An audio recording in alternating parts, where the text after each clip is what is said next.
बांधी लग ॻोठ गुलाम मोहम्मद जमाली में क़ाइम गवर्नमेंट गर्ल्स प्राइमरी स्कूल बुनियादी सहूलियतुनि खां महरूम बणियल शागिर्दियाणियुनि एहतिजाजी मुज़ाहिरो करे दाहींदे चयो त केतिरनि ई सालनि खां स्कूल जी बिल्डिंग ज़बून हाल बणियल आहे। स्कूल में वॉशरूम की सहूलियत न हुअण करे सख्त परेशानियुनि खे मुंहुं ॾियण ते मजबूर आहियूं।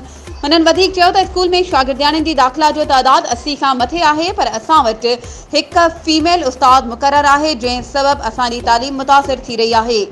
हुननि निगरान सिंध हुकूमत, तालीम के वज़ीर ऐं DEO शहीद बनज़ीराबाद खां मुतालबो कयो आहे त स्कूल जी बिल्डिंग वॉशरूम नए सिर तामीर कराए ॾिना वञनि ऐं स्कूल में शागिर्दियाणियुनि जे तइदाद खे मद्देनज़र रखंदे ॿी फीमेल उस्ताद मुक़रर कई वञे त जीअं बहितर नमूने सां तालीम हासिल करे सघूं। वधीक ख़बरूं ऐं अपडेट्स जे लाइ असांजे चैनल खे सब्सक्राइब कयो ऐं हा, बेल आइकन खे प्रेस करणु न विसारिजो त जीअं असांजी हर नई अचण वारी वीडियो तव्हां ताईं पहुची सघे।